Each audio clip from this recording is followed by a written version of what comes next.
everybody out there, this is Popular Stranger, and we are back at you again today with another Madden 24 Ultimate Team video. In today's video, we got early reveals for Week 18 of the Team of the Week promo, which is going to be dropping in-game later this afternoon. Some MUT news updates regarding the big fatigue issue that started last week, house rules update as well, and we're going to spend a good portion of this video talking about the Wild Card Playoff Fantasy Pack, because there still seems to be a lot of confusion about this, so hopefully I can clear it all up for you. Let's go ahead and start with the reveals for Team of the Week. We got lower overalls. I'm not going to spend time breaking these cards down, but we do have 85 overall cards, 89s or 87s, I think, 91s and 94. So here are the lower overall cards. Again, I just want to stress this content will be in game later this afternoon, more than likely. Once it's in game, we'll go ahead and show you all those cards and show you everything you need to know, including how to get a free Team of the Year card. So stay tuned for that. 91 overalls. These are the heroes. We got Quay Walker for the Packers. And on the offensive side, we have Deontay Johnson for the Steelers.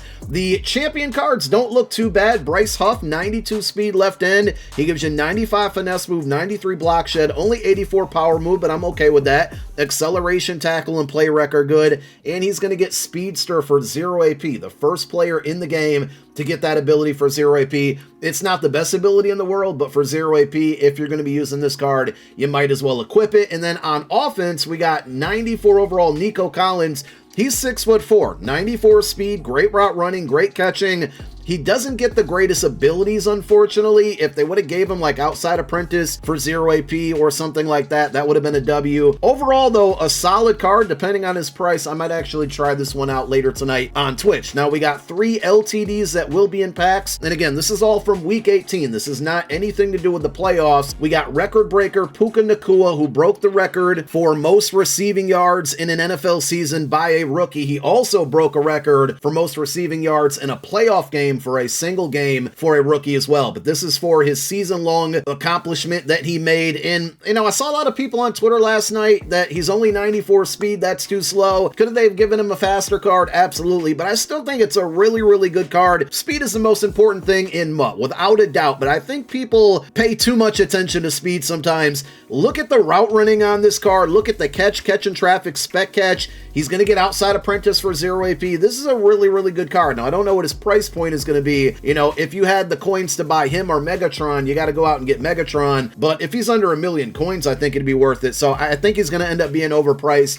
but we'll see exactly what that price is when the card hits in game. And then we got 2 other LTDs. So Cameron Sutton, outside cornerback here, 95 speed, 94 press, 95 man, 90 zone coverage. He will get pick artist for 0 AP. The agility and acceleration are really good on this card. Not a bad card at all. Again, depending on the price, if it's close to 1 million coins, I would stay away from it. But overall, doesn't look terrible. And then we get Derek Carr as the other LTD. So 3 LTDs in packs later this afternoon. Derek Carr with 88 speed, 93 throw on the run and play action. Short throw 95, mid deep is going to be 93, and then 94, throw under pressure, only a 90. He will get gift wrap for 0 AP and gunslinger for 1 AP. Let's go over some updates. Number 1, if you've been trying to play house rules for the last several days and you see that it's down for maintenance, well, it's still down for maintenance. So they did address it on GMM. There was basically an issue where wins were not properly tracking a lot of times. If you reset your game, they would start tracking again, but it became a nuisance, and EA took the game mode down or locked it, I think Saturday at some point, or maybe even late Friday night, and it's still not fixed. I have figured with the holiday weekend and the holiday on Monday, it wouldn't be fixed till at least yesterday, but now that we're into like midday Wednesday and it's still not fixed, I don't know what's going on. Hopefully they extend it or grant some type of, I don't want to say make right, but maybe make it easier to earn some of the rewards in here or add additional rewards to it since it's been down for so long. But I did just want to give you an update.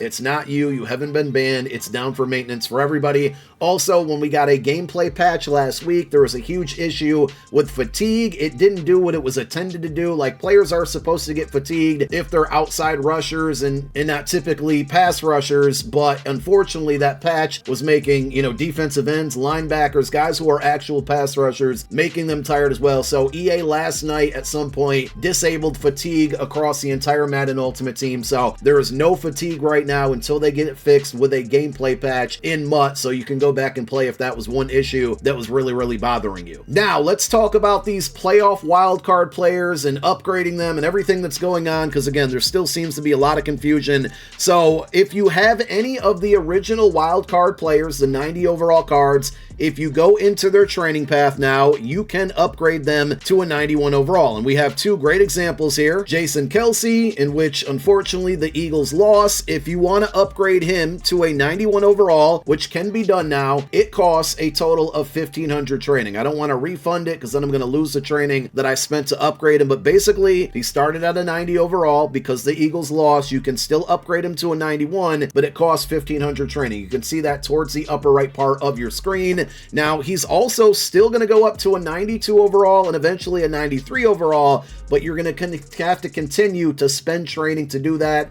And I don't know if it's going to get more expensive as you go up in OVR, if it's going to be 15K each time or 1,500 each time. So that's what you can do with the cards of the players who lost. Now, if you have a card of a player whose team won, like Jordan Poyer, it's going to cost you 2 training. So if I go into the upgrade path on this card, he also started at a 90 overall. To take him to a 91, it cost me 2 training. Now, if the Bills beat the Chiefs, he's going to go up to a 92 overall for likely, again, another 2 training. And if the Bills make it to the Super Bowl, he's going to go to a 93 overall for an additional 2 training. If the Bills lose to the Chiefs, he can still go to a 92 and a 93 eventually, but it'll cost more training. And again, we don't know what that amount is going to be. Now, if you completed one of those wildcard sets prior to Saturday's games kicking off, before they took away the set, you can go in and open up this pack and all the players are still going to be in there. I think one thing that people are confused about is that they thought these would go up to a 91 overall. That is not the case, but knowing who won, if you wanted Blake Cashman, you could select him and you know you can upgrade him to a 91 overall for 2 training because the Texans won the game. Now, if you bought these packs and you're hanging on to them, the smart idea here is to back out of the pack again and just wait until we get to the Super Bowl. Then you can go into the pack and pick one of the teams or one of the players who represents the team that made it to the Super Bowl, excluding the Ravens or the 49ers. So let me go back into the pack one more time. I think a lot of people also thought this pack would update with the 91 overalls. I can't remember, my apologies, the 49ers player, but the Ravens player is Jadeveon Clowney. Those players are not going to be in this pack. So if you did the set prior to the games that kicked off on Saturday, you're still only going to have your choice of the players that played in the wild card rounds. Now, if you want the players from either the Ravens or the 49ers, you can still go out and get them. You go over to item sets, you go to playoffs. We now have the BND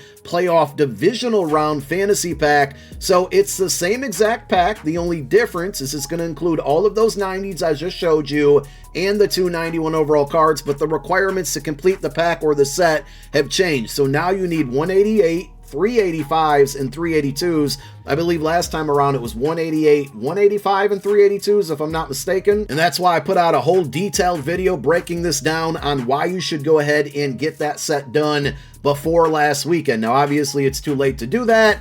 But the other thing that I want to say here is if you really, you rock a Ravens or a 49ers Steam team, you need to do this set now, because after this upcoming weekend's games, players are going to go to a 92, whether they win or lose. It just depends on if it's going to cost you a little bit of training or a lot of training, again, based off of the IRL results. But if you want Clowney or the 49ers player, do this set now, because, and you maybe can wait until tomorrow because part 2 of the playoff promo comes out, which means we get more playoff cards and we get more playoff pack offers, which means these cards could go down in price again. But this set is going to go away. You can see it expires on the 20th at 3:30 p.m. Eastern Time. When it comes back next week, it's going to contain the same exact players again, but it's going to go up in price yet one more time. I don't know what that will be, but it could end up being 288s, 385s, and 482s, just hypothetically. But the bottom line is, if you complete the set now, it should have the 291 overall players from the 49ers and Ravens and all of the other 90s. The 90s and the 91s will still be upgradable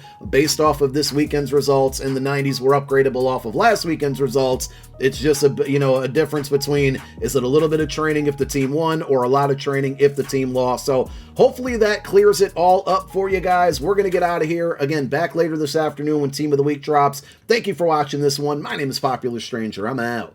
Peace.